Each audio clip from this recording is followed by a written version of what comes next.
everyone. Welcome back to another Tech Talk session with me, your host from Tech Jobs Fair, Tripti Sinha. And today we are joined by a very special guest, Miss Hannah Salton. She is a qualified executive coach and career consultant. She has spent 8 years recruiting for international corporations.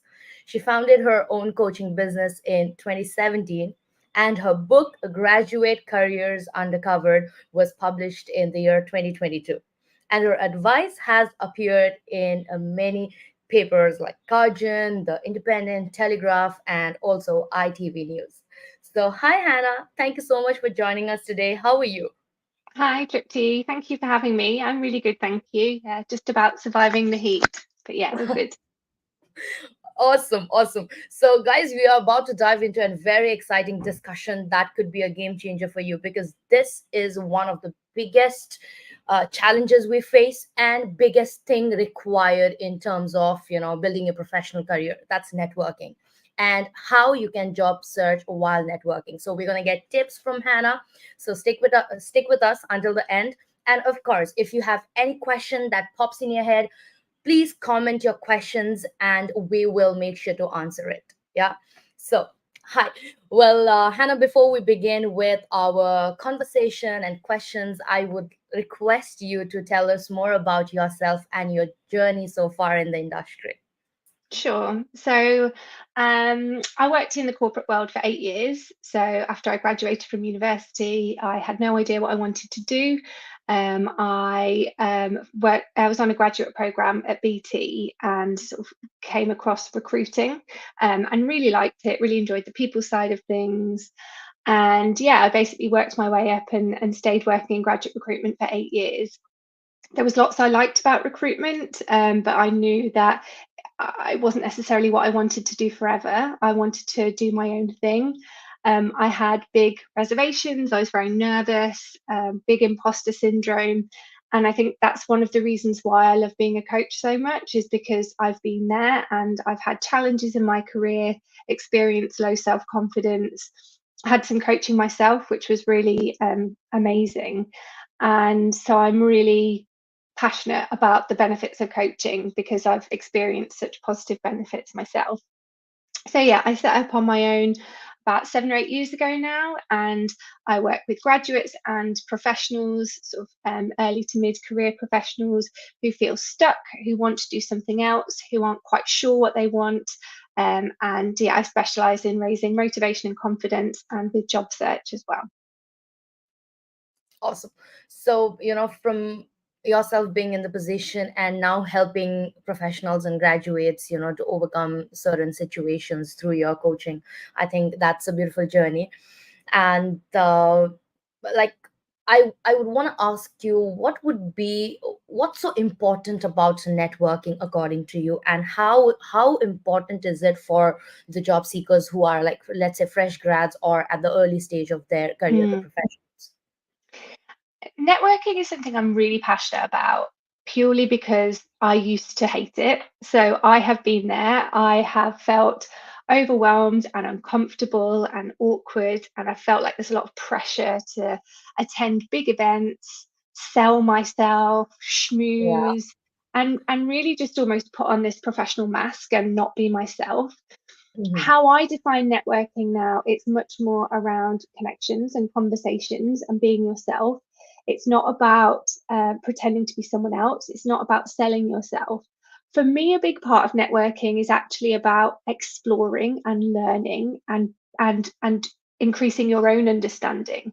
So whilst it will ultimately help you, hopefully will help you ultimately get a job, actually there's a lot that comes before that, and networking to increase your confidence, increase your self-awareness, increase your understanding of what else is out there and what you want to do is really, really important, and all of that lays the foundations to get you that job that you want. So I think networking is incredibly important at every stage of your career, whether you're junior, whether you're senior.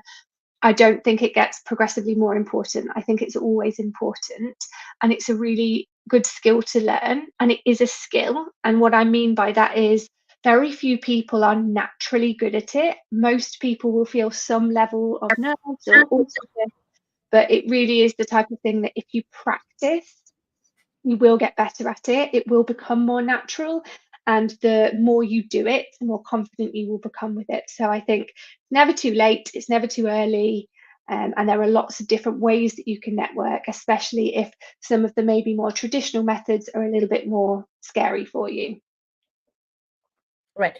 But when it comes to networking for a lot of people, especially let's say in person, because virtual events are still more comfortable because they are at their own comfort space, comfort zone, right? And when it comes to in-person events, they are much more, I think, scared about how to initiate a conversation, especially for freshers, because they don't know how to break that ice, right? And especially if they are in a group of professionals who are at like let's say middle or higher stage of their career. So how can they overcome that fear of networking? Mm, yeah. So I talk about this a lot in my book, actually, about specific strategies to break the ice and how to start those networking conversations, whether in person or virtual. A few things that I would say is it's normal to be nervous. Everyone will understand if you come across as a little bit nervous. It's okay.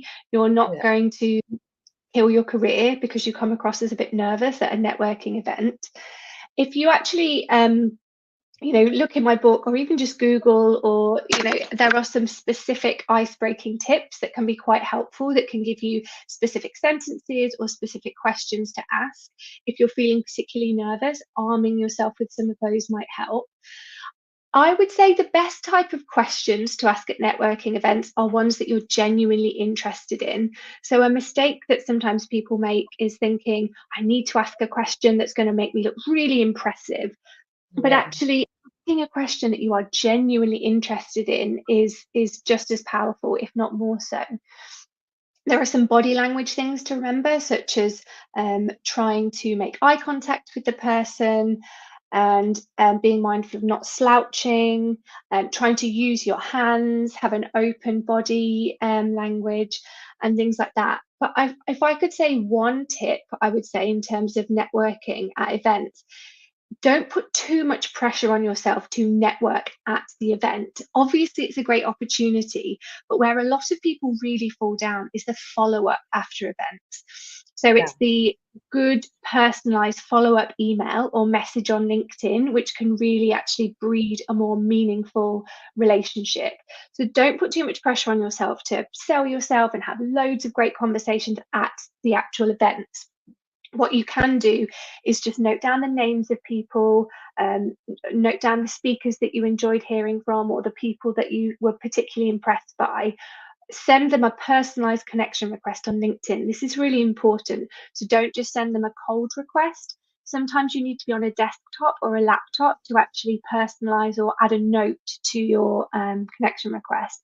Yeah. And be specific about what you enjoyed about their talk, or what you learned from them, or what impresses you about their career. And see if you can have a follow-up conversation afterwards. And another key thing is, ask for the conversation to get insights, not to ask for jobs. So a lot of people, if you say, here's my CV, have you got any job openings? That can put quite a lot of pressure on the relationship. Whereas if you actually approach it from a much more reciprocal, I'd love to have a conversation, I'd love to ask some questions, I'd love to learn more. People are generally a lot more open-minded to that kind of networking. People are generally a lot more willing to give up their time if they feel like they can help you just by talking a little bit more about themselves. So focus on the person, be curious, say specifically what you'd love to learn about them, and don't put too much pressure too early on wanting a job. It's about connection, conversations, questions, learning, and then you never know what will come from that. That's interesting. That's really interesting. But like let's say we go to an event, or even if it's a virtual event, and so how can they make that first memorable impression during a conversation, or like Yeah. starting their career? connection with someone. And like, you mentioned about follow-ups. So there might be times for people, they are following up with certain people they connected with at an event or whatever, but they don't want to come out, like without coming across too pushy or desperate about connecting and building that connection. So how can Mm, they uh, you yeah. know work on that So basically? I think the first part of your question around creating a good impression, Hmm. a smile goes a long way. I know that might sound a bit patronizing and a bit easy, but quite often when we're nervous, we can sometimes come across as a bit standoffish. Actually trying to be warm, giving someone a smile, can make a really good positive first impression. And the other thing I would say is come up with a couple of lines, simple introduction to yourself. Now, there's a lot of talk about these elevator pitches, and sometimes there's a place for them. But honestly, most of the time at a networking event, people don't want to be pitched to. People don't want a 5 minute introduction and a hard sell of why you're so amazing. They just want to know who you are as a person.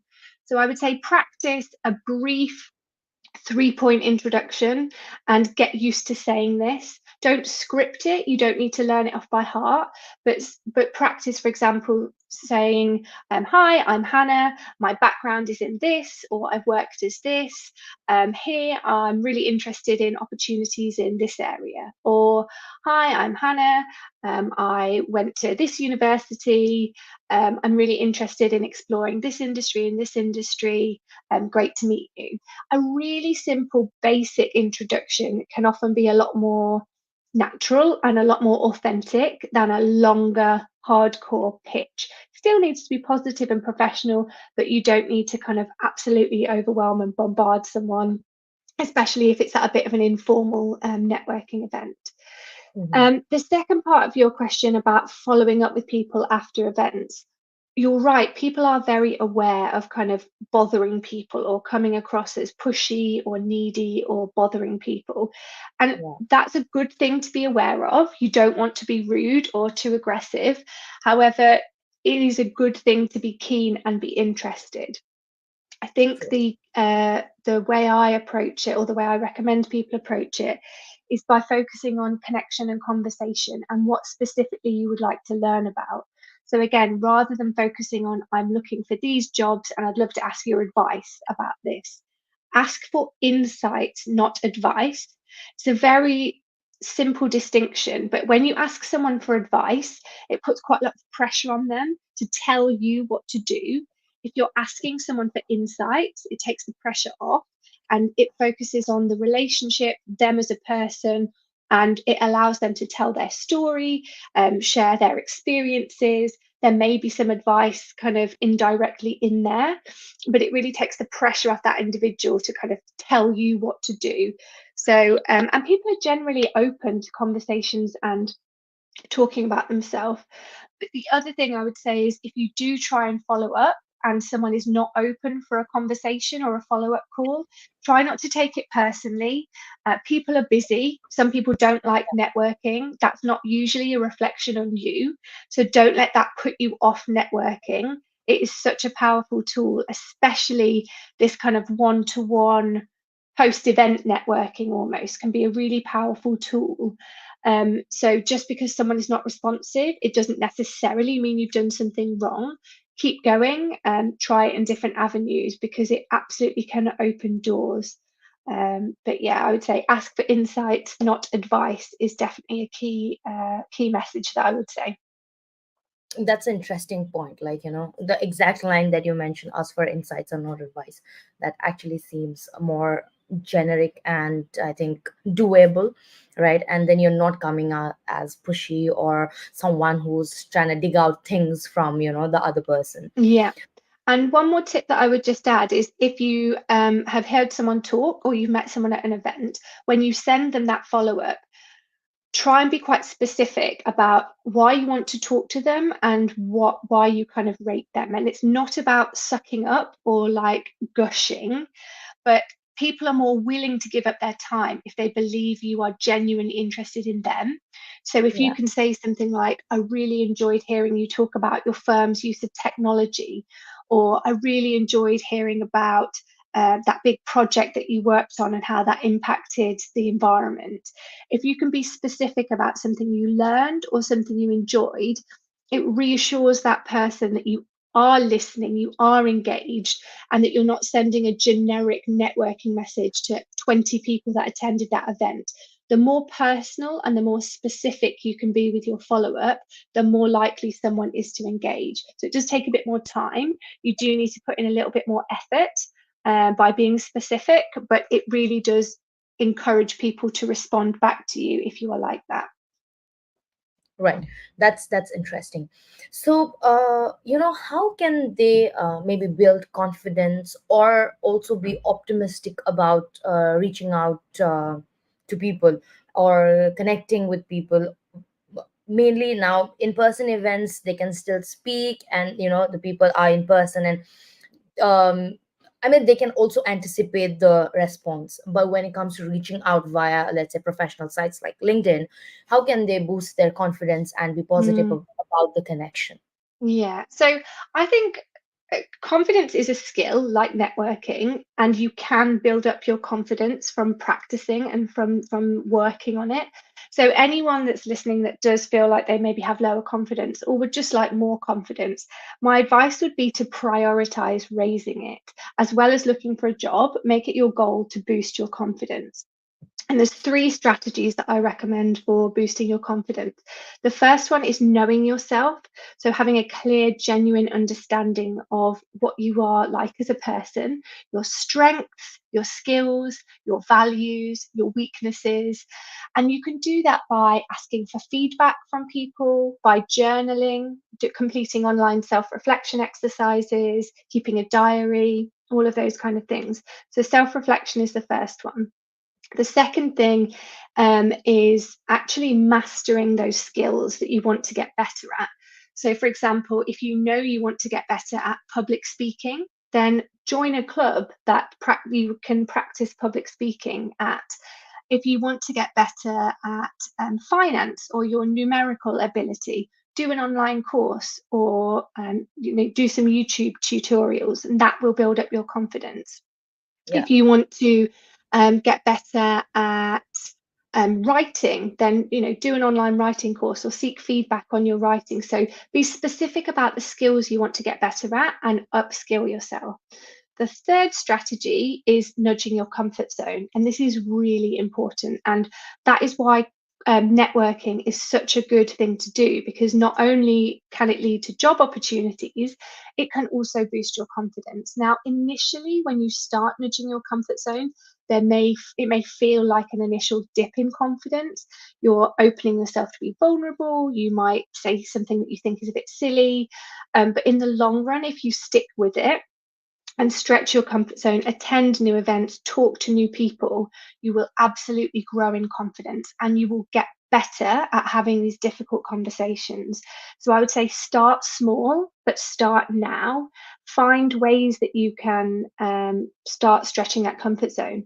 And you might start really small, just striking up a conversation with someone in a shop, or walking a different way home, or joining a new club, or making small talk with the postman or something like that. But the more ways that you can start to stretch your comfort zone, try new things, meet new people, strike up conversations, have these networking conversations, the more your confidence will grow. And that, even if it's in your personal life, it will impact you professionally as well. So just to recap, the three strategies for increasing your confidence. One is self-awareness, getting to know Mhm. yourself better. The second one is upskilling yourself, getting better at the specific things that you want to improve on. And the third thing is stretching your comfort zone, trying new things, Yeah. and putting yourself in new scenarios. I think especially the third one will be, pretty difficult for introverts, because it's for them to come out of their comfort zone and be someone who initiates a conversation. And because they're usually people who just want to sit back and just answer if asked anything. Yeah. But I For them, it's going to get little challenging, but of course, like you said, it's a skill and anybody can learn it, just with Yeah, practice. And absolutely. And I would just encourage people to start small and start now. And even if you start almost with kind of friends or family friends or connections of connections, for example, if you're at a point where you don't necessarily know what else you want to do with your career, if you're exploring options, one of the best things that you can do is just try and talk to as many people as you can about what their job is like. So it might be speaking to people from your university course, even if you've not spoken to them in a few years. It mm, might be talking to friends of friends. It might be saying to your friends, do you know anyone that works as a project manager that you could set me up with a 15-minute phone call? Or saying to a friend or family member, do you know anyone that works in marketing? I'd love to find out more about it, and have a 15-minute phone call. And these might sound small things, but they're incredibly powerful ways to increase your understanding of what that industry is like, but also to build your confidence. So it doesn't have to be on LinkedIn, certainly not straight away, but even asking for friends of friends, family friends, connections of connections, have, set yourself a goal of, I'm going to yeah, have 5 15-minute conversations with people from all different types of careers, with no pressure to ask for a job, no favors, but just to learn, to get their insights, to hear what a typical day is like, to hear what they like about their job, what they don't like about the job. And you don't have to pretend that that's what you want to do. You can be honest and say, I'm really interested to learn more about lots of different jobs. But if you are willing to share insights and answer some of my questions about what a typical day is like, then yeah, it's a really good place to start. interesting. Before I move on to my next question, we have a question here from one of our viewers. So she is in a teaching profession, so I can just pop the question here for you. So I would say, in terms of who you network with, there's no strict rules, but generally people that are actually doing the job that you're potentially interested to do are more open to networking. People that work in HR, recruiters, they tend to be quite focused on, their job, and they also have to be quite objective. So if you are interested in other teaching positions, I would say try and connect with the people actually doing the jobs, because you'll have a bit more in common with them, and it won't feel like a sort of job interview. It will be more of a conversation. Thank you. So, moving ahead, now that we have talked about how important networking is, how we can network, but we all know everyone's trying to do that now, right? So, how can one professional stand out from the crowd and be the one that Yeah, the other person yeah, remembers amongst like 10, 20 people yeah. in an event? So I would say everyone is trying to network, or at least thinks that they should. Very few people are doing it as well as they could. So try not to be intimidated by the fact that everyone's trying to do it, and try and focus on you and your game. I honestly believe the best thing that you can do when you're networking is be yourself. I know that's cliche and sometimes hard to follow, but there's a big emphasis at the moment in the professional world of, being yourself and bringing your whole self to work, being human. And I know, particularly for more junior professionals, that can feel quite scary and can feel quite hard. But actually, knowing yourself and not being afraid to sort of show yourself at a networking event is really, um, in my opinion, one of the best strategies. It's not about pitching yourself, it's not about pretending to be someone else, or, hard selling yourself. It should just be around connection, conversation, learning more about the other person. In Yeah. terms of how you can set yourself apart, it is helpful to reflect and think about what your USP is, your unique selling point. And when I say USP, it doesn't have to be the most amazing achievement that anyone's ever heard of. It could just be that you know that you're really passionate about the environment, and you've maybe set up a litter picking network in your hometown. Or it could be that you are really passionate about storytelling and you've set up a book club. Or it could be that it could even be a hobby that you have. So Your unique selling point doesn't have to be that you are better than everyone else. It's just something that's unique for you and something that's a bit interesting, a bit different, and something that sort of sets you apart from others is a bit interesting. I personally think that a lot of companies are quite interested in kind of entrepreneurship and side hustles and things like that. And so if you have done something like that or could do something like that, I would definitely recommend exploring that. I know people are time poor, but actually setting up a kind of online shop and selling on Etsy is really interesting. And you can put it on your CV, you can talk about it at job interviews, and not that many people have proactively done that. So Hmm. there's, it all depends on what you're interested in. But there are lots of things, again, I talk about this a lot in my book about if you don't feel like you've got good work experience or good leadership experience, what can you create that can ultimately differentiate yourself from competitors? There's a lot that you can do that doesn't rely on other people that can give you a unique selling point and that can create a difference that you can communicate to employers. Absolutely. Do you think, the professionals, or especially the job seekers, that there are some common mistakes that they do while networking, and how can they avoid it? Um, I think that common mistakes when networking, I mean, the number one that springs to mind is just losing yourself and shutting down and being too, just almost not being able to kind of show your personality a bit and just almost trying to pretend to be someone else. Like everyone has a unique selling point. Everyone is an individual with a unique story to tell. And it's your job to kind of tap into that and work out what your unique story is and what you have to add. So I'd say that's a mistake. I think another mistake is just not doing it or waiting until you feel ready. It's a Yeah. big thing that I hear from coaching clients that I work with. Oh, I'm not ready to network yet. I'll tweak my CV more, I'll practice more, and then I'll do networking. You get better at networking through practice, not through reading about it. It's a thing you need to practice, maybe fail at, and keep going. That is how you will get good at networking, not by um, reading about it. I mean, sometimes reading about it in short amounts can help, but you need to put that into practice. You need to push yourself. Um, I guess the other thing I want to acknowledge, I've just seen a bit of a question about something not Yeah. working and it's really tiring. I really Yeah. do want to acknowledge that it is hard. It's a tricky market. Things are competitive.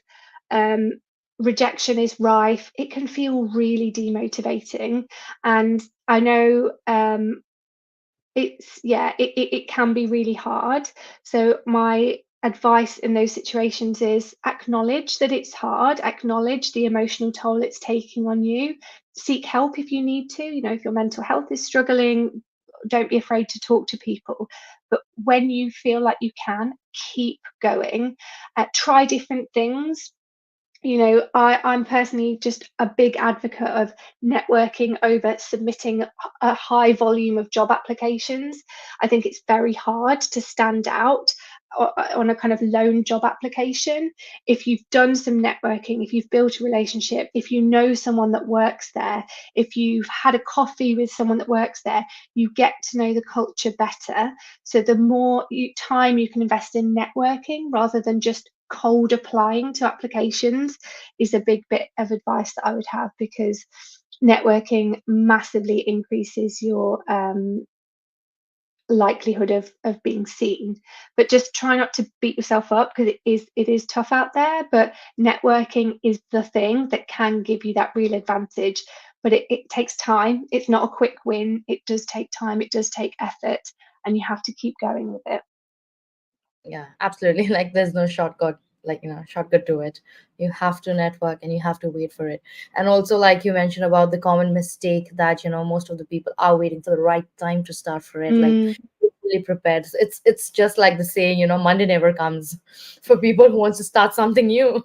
yeah, They're definitely. either waiting for the Monday or the first of the month or something, Yeah.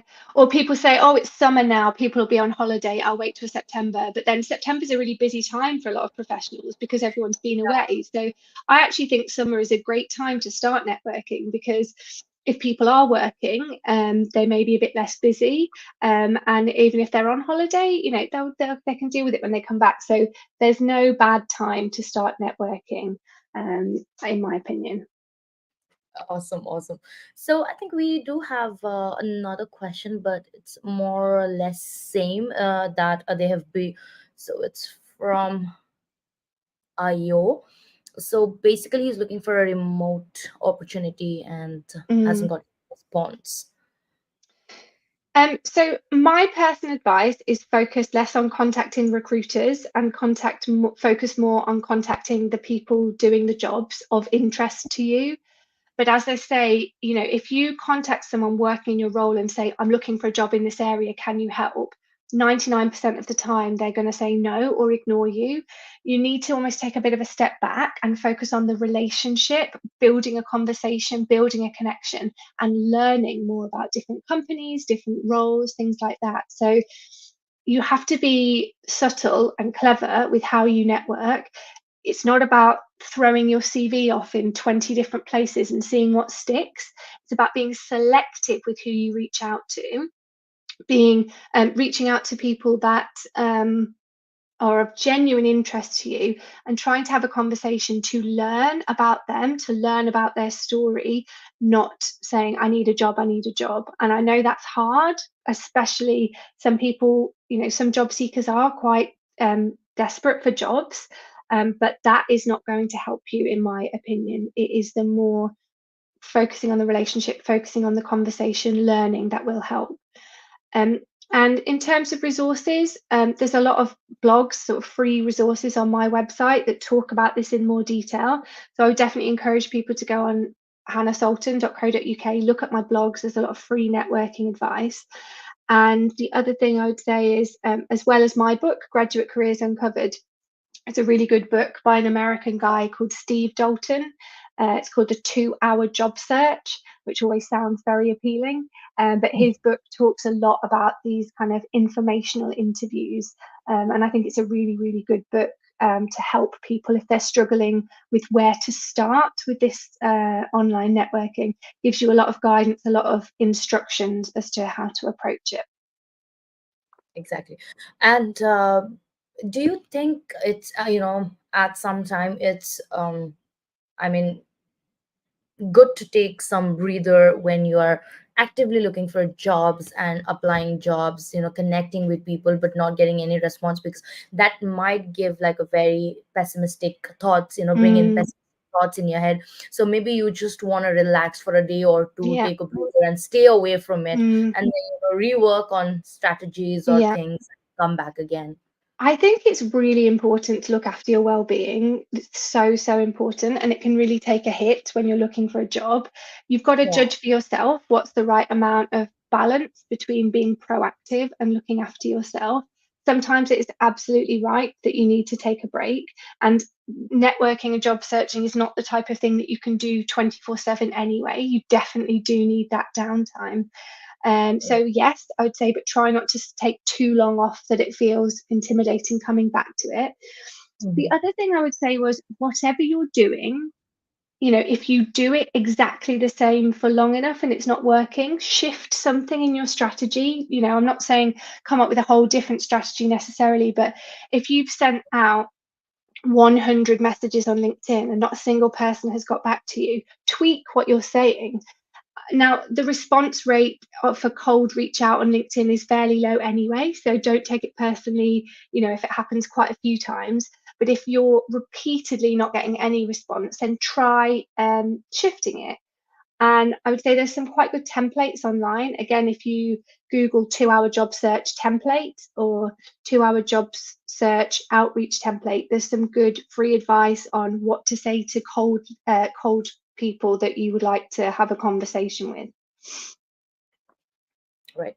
So we have another, not exactly a question, but he's mentioned about like too much of competition being in the tech field and market right now, and he mentions that language is another issue which is difficult, because of which you can grab any opportunity in Europe. So do you have anything, any say in that?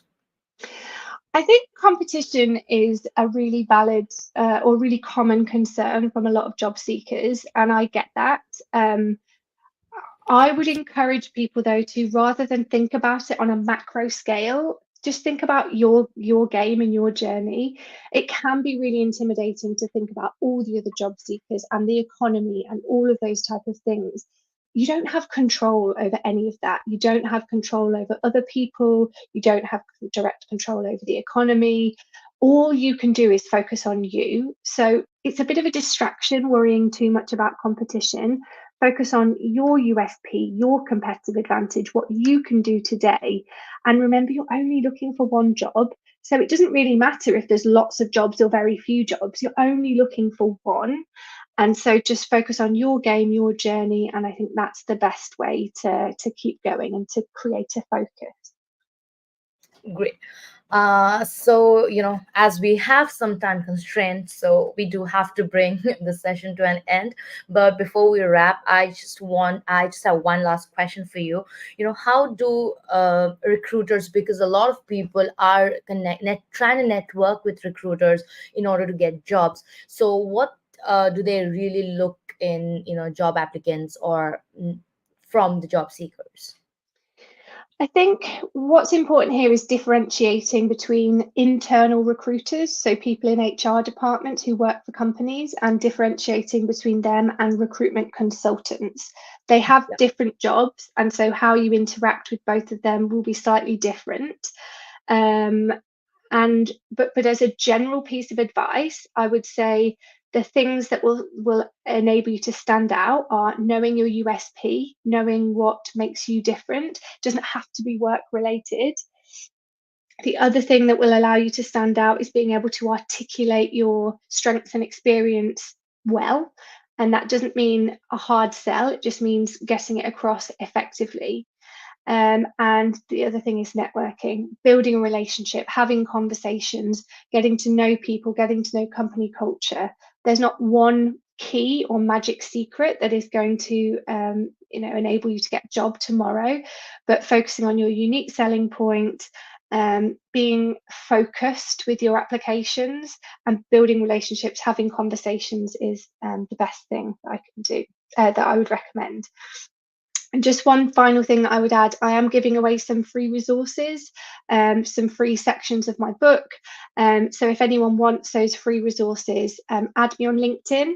Add me on LinkedIn afterwards, send me your email address. I'm not going to add you to my mailing list or anything like that. I'm just going to send you one follow-up email with some more information and some free resources. So if anyone wants that, yeah, add me on LinkedIn, give me your email address, and I will send a follow-up. Awesome. So, guys, you heard her, and yes, go connect with her. I think you can begin your networking here. Start networking. It's never too late. And thank you so much, Hannah. This has been absolutely interesting. Your advice has been totally valuable for me personally, and also for our viewers, of course. I hope so. And yes, thank you so much again for Right. joining us. You're Before we very wrap welcome. the session, is there any final tip that you want to give to our viewers? Ooh, look after yourself, talk to friends, use your support network to look after yourself, keep going, and yeah, seek resources, yeah, and just know how to look after yourself, but keep going. Awesome. Also, guys, if you are looking for an opportunity to network, we have our events, both virtual and in person, all lined up on our website. So go check out techjobsfair.com and check out the nearest location for you to attend an event and start networking. Once again, Hannah, thank you so much for joining us. Thank you, everyone, for watching us. So I will see you all again. Until next time, take care and bye bye. Great. Thank you. Bye.